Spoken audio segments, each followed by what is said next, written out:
everybody. Happy vlogging day. Happy vlogging day. Miss Allie is working away here, as you can see. In my spot. You never leave this spot. I love it.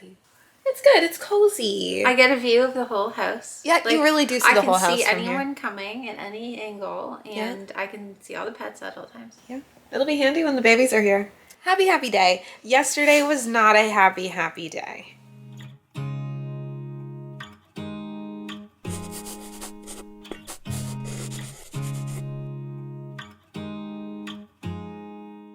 Oh yeah, you were It was very a bad day. worried about it. I was very worried. Can I tell them? Do you want to tell them too? You can tell them. You can tell them. I'll just be working. Do you want me You to can stay stay? here? Yeah. Okay. So I'll chime in. I'm working, so. Yeah. So yesterday was a bad day. I cried a lot.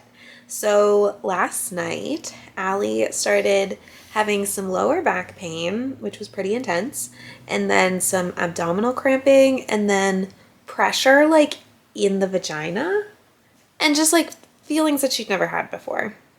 Decided to call the OB office and like check in and see what they thought, just to see if it was normal. And we expected them to just be like, oh, it's fine, don't worry. That's what I thought. And the opposite happened. They were like, you need to go to Emerge to be checked out. It could be fine, but you should probably go to Emerge right now. And I was like, oh, dang, I was on a streak. I was on a streak of not going to Emerge for like 2.5 years. Because Allie has medical anxiety, so we used to go No, actually all I the don't time. anymore. Yeah, I wasn't even worried. You're doing amazing. I was like, it's fine. But we used to go to Emerge like once every 3 weeks, maybe. Yeah. So I was like, I can't break my streak. I can't break my streak. But because the doctor said to, we went. Yes, and obviously. They said there too that they were glad we went. I will preface this by saying the babies are okay. Allie is okay. Yeah, everything's good. I do feel a lot better today. Mm-hmm. Apart from a very itchy stomach, which I think is stretching. Growing. Yeah. I just wanted to say that before I go into the story because I don't want you all worrying and like, oh my God, is everything okay? Yeah. So we get to the hospital and we had to do like a COVID check-in, and this grouchy man. Okay, first of all, grouchy man. They're volunteers even. Yeah. So why did you volunteer if you don't want to be there? Yes. So first we get there and he seemed annoyed because he had to take his headphones out and like he might have been like listening to a podcast or something. It was very cranky about the fact that he had to actually do work and not listen to whatever he had in his headphones. And he said I couldn't go in and that only Allie could go in. So I had to go out in the car and I sat there crying because I was like, I'm never allowed in. And I had a breakdown, but then Allie talked to the nurse and the nurse was like, oh my gosh, yes, she can come in. So the nurse arranged for me to be able to come in. And I said to you, I was like, what am I going to say to this guy? Because he was so rude. Yeah. And I was like, I know he's going to be grouchy again. So I walk up, I've obviously been crying, and the security guard is like, what's your name, sweetie? And I was like, Samantha. And she was like, just what I've been waiting for. Come on up. And the guy's like, I already said no to her. And she was like, yep. Like the security guard was like, yep. And he was like, no. And looked at me and he was like, I already said no to you, didn't I? And I was like, yeah. And so he was just so mad that they were letting me in. And I was like, this has nothing to do with you. I know. That was the strange part. So he was just like, it was all strange, grouchy the whole time. And I was like, okay, cool. Yeah. So it just made it even worse because he was being horrible and I was already stressed. Yeah. So that happened. Some people asked on my Instagram if they think it was homophobia. And I think no. I think he was just a jerk. He didn't know that. No. He wouldn't have known you were my wife. No, he was just a jerk. He was just a crouchy old man. Nobody else was like, he was not letting anybody have anybody. Yeah, the parking lot was like full of people in their cars because it says online, I sent you a screenshot, that you are allowed to have a support person in the emergency department with you. But we went in and everything was good. They were very thorough with you. Yeah, they were. It was very nice. And very reassuring, being like, if you, like, don't worry about coming in. If you ever have any worries, it's better to be checked out. They did an ultrasound, so we got to see the twins. And they were moving and grooving, and their heartbeats were good, and your cervix was long and closed, which is what we wanted. That's what we wanted. So everything was good, but it was a very stressful experience. I was so worried. I cried so much. You were so brave, Allie, and I am not. Poor Allie's like on the bed in the hospital, and I'm just like sobbing, and yeah, it was bad. Yeah. I'm sorry, honey. It's okay. But everything's good, and that's what matters. Everything's good. So did you call your OB? Oh no. Do that. I have What to do call I say? Just Just explain. the front desk. Yeah, just explain that they said to call because you had to go to the hospital last night. Okay, she's gonna do that. 16 weeks, and the babies are the size of an avocado each. And I am indeed keeping up with the sign, like I said I would, of how big the babies are. Listen to that noise. Could you hear that horrible noise? That is the frickin' pet fountain. Also, my office is a complete mess. So maybe that will be what we do tonight, is clean this. We being me and you, because Allie's going to prenatal yoga. Also, I feel like there is so much to do in so little time. We're at 16 weeks and lots to be done. So one of my goals is that maybe even by the end of the day today is to have this book. So what to do when you're having two, the twins survival guide from pregnancy through the first year. I'll link it down below if any of you are also expecting twins, but this is one of the only twin books I could find, like twin specific, which is what we wanted, because twins are really different to a singleton. So wanted to just have some twin specific advice. That's how far I am. Yesterday I read like probably 200 pages of this, and I've been like going through and like highlighting it. So my goal is just to finish this today, just so that it's one more thing checked off my to-do list. We checked something else off the to-do list today too, so let me show you that too. Excuse the mess that is the basement. This is our new and improved furnace room, actually. Hello, Shelby. Hi. Shelby says hi, everyone. This is what we want to show you. We got a deep freeze. It's not going to stay here. It's going to move over there, but this room is just a mess because it's full of renovation supplies because we're renovating the basement. Another project to do before the twins come. So we got a deep freeze. Look at how big it is. It's hard to tell, but like it's big.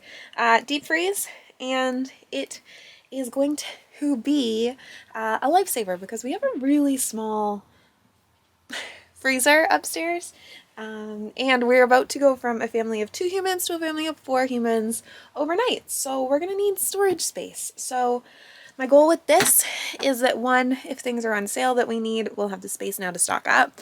2, pre-made meals that I can freeze and cook before the twins come, that will just save us time and everything whenever the twins are here, so we can still eat healthy foods. And thirdly, if we are breastfeeding, we have a place to freeze milk because our freezer is actually jam-packed. I don't think we would have fit anything else in it, so lifesaver.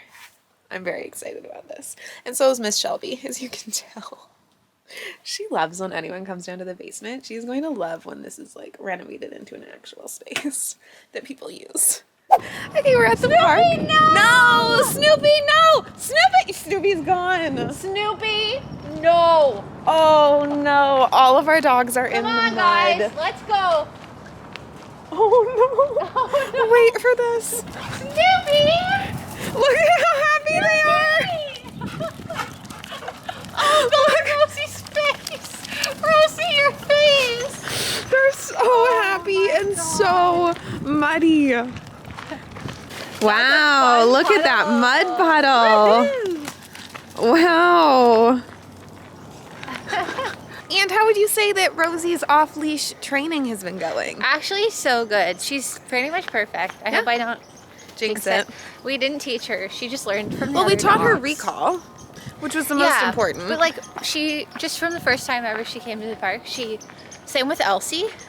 Because our other dogs are so good off-leash. So like they don't like to leave each other. No, or us. We all stay together. So they're great. Yeah, They're it's going really good. Good. It's really nice that we can take them off leash because they don't really Whoa. get enough of an exercise No. if they're on a leash because they need to run. They go so much faster than us. Like, look at them. Yeah. They need to run. Yeah.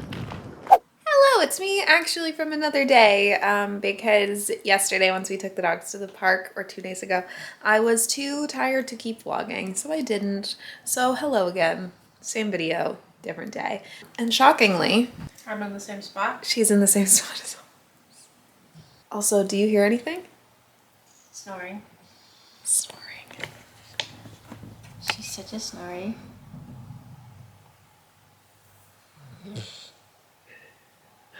Snoring baby. How's your day going? Good. I'm just working away. Working away. As usual. As usual. Boop, boop, boop, boop, boop. Your belly's getting hard, which I find weird. It's weird. Like when we poke it, it's like hard. firm. It's weird. Firm, I guess is the right word for it. It's not like squishy though. No. How are you feeling today? Good, actually. Good. Nausea? Not too bad. And tiredness? Always. Always. But not too bad. Growing twins is hard work. We went to the P.O. box and 2 of you actually sent the babies gifts. So I wanted to say thank you. Cute. Thank you. Allie says thank you and show everyone what you guys sent us. So first, this is from Michaela. She crocheted them. A little lovey. It's a little rainbow lovey bear. I think this is just so adorable. Thank you so much, Michaela. And then Tracy sent the twins these adorable rainbow bamboo swaddles. They're so cute. They're so cute. We'll have to take a photo for you guys with the twins all bundled up in their little muslin swaddles. Thank you so much. You guys don't have to send us anything. It is so, so sweet. Thank you, thank you, thank you. You're also so sweet. The best. Also, I can't for the life of me remember if I showed you the 3D photos of the babies. Maybe I'll show them just in case I didn't. I really have no clue if I showed you the 3D photos of the twins. So this is the one we put in the frame that my mom got us. It says, "You are so loved." And it looks like they're boxing. So this is one baby, this is the other. Those are both their little faces. They're facing each other. Look at the ribs. They're so skinny. And then their hands are both up. Look at their little hands. It actually looks like they're boxing or fighting in there. Hopefully they're not. They're actually in their own sacks, so they can't like really feel each other, but I bet they could feel each other like hitting each other because I think the sacks are pretty thin. And then this is baby B. They look a little fluffy just because they were pushed right up against Allie's uterus. So their picture isn't as clear, but there's their little face, their little hands are up. And that's what they're looking like. And then baby A said, "No photos, please, moms." And you can really tell that's a baby. So that's their little head, their little arms are in front of their face. They said, "Don't look at me." Their little ear right there. Their umbilical cord you can even see. And then their tiny, skinny little legs. They're so freaking skinny. Yeah, so we went for a ultrasound at the private clinic and they did some 3D photos. We didn't think that we were going to get to see them in 3D, but we did. And we got to see one of them yawn, which I just thought was the cutest thing. Allie thought that they looked a little creepy, didn't you? Just a little. And I do get the vibe of like baby Voldemort, especially this one's ribs. You know, like this. This is kind of the vibe they give me. I think they're cute though. So Allie is back at the hospital. Hello, Elsie. Hi, Elsie. So Allie is back at the hospital. I don't know why I'm choosing to film this lying down. Don't worry. I'm sure it's fine. If not, there will be a disclaimer at the start of this video that things are not in fact fine. One of the reasons that we went to the hospital, well, it was mostly for the pain, but she's been having a lot of watery discharge. And when the prenatal, whatever, whenever the clinic called to follow up today to see how things are, they were concerned about the discharge, which the doctors had mentioned when we were there, but didn't test. So the nurses decided that they'd like her to go back into the hospital and get it checked, just because we don't have an OB appointment until the end of the month. So it's far ways away and they just want to make sure that everything is okay. They are very, very cautious, I've noticed. And they're very much, they'd rather be safe than sorry, which I am very happy about. But poor Allie now has to wait at the emergency room because you can't go to the like baby hospital here until you're 20 weeks and we're 17 weeks. So almost to that cutoff where we can go to that hospital instead, and then hopefully it'll be quicker if we went there. But She's currently at the regular emergency room. She said there's like 10 people in front of her that have to triage and check in, and it's taking forever. So I'm hoping that it'll be a quick in and out visit for her. It's just supposed to be like a pap smear. They're gonna do a swab and then culture it and just make sure that it's okay. But yeah, the poor girl. I'm feeling not so anxious, which I hope is an okay thing, and I don't end up I hope nothing is actually wrong. I'm a worrier. Allie is so tough. She's such a little warrior, but I am a worrier. I am the worrier mom. I just worry about everything all the time. So I'm trying not to think about it. She's a tough cookie. I am not. And why am I home? Because I'm a worrier. It would not be good for me to be there. I would be an anxious mess, probably crying over hopefully nothing. And yeah, she's not in any pain or anything this time. They just want to swab her, and that's the place that it has to be done. But I'm home with all of the babies. They all really need attention. Yeah, you're making me wanna try forever. I feel so free, oh my sweet baby.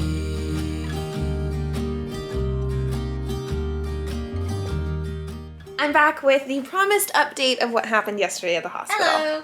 How many hours were you there, my love? 8 hours. Oh, yeah. Sorry, there was a hair. You were there for 8 hours? Yes. All because, I think I said, the nurses called Allie from the OB clinic to just follow up after we went to the hospital a few days ago for the pain. And they were concerned about, Allie's been having, can I say? Yeah. It's kind of gross. Really watery discharge, and a lot of it. So they were like, you have to get it checked because we want to make sure that it's not amniotic fluid leaking or that you don't have like an infection. Yeah. So So they're checked. Oh, sorry, you go. They said the only way, sorry, it's your story. No, you tell. The only way that you can get this swab done that they needed to do was at the ER. And then you had to wait 8 hours. But the real kicker was... the real kicker was actually baby A kicking the crap out of baby B in your ultrasound. Do you want to tell them that first? Wait, what? The real kicker? Yeah, so they're showing, they were doing the ultrasound, and then baby A is looking, as it always does. The creepy face that it does? And booted baby B through, you could see the sacs moving. He was like, boom, and kicked them. And I was like, we were dying. The doctor was laughing so hard. Already fighting in the womb. Yeah. So that was the real kicker. But I meant, when I said it, that they had to call an OB that wasn't even at work. They were on call because it was the night. They had to drive from their house to the other hospital that you can't go to until you're giving birth, basically. It's very weird. The baby hospital. You can't go there. Where all like the prenatal stuff is, you have to go to the regular ER. Which is so stupid. Just the poor person had to drive from their house to the other hospital, the baby hospital, to pick up the tests that they need because they don't even have them at the regular ER.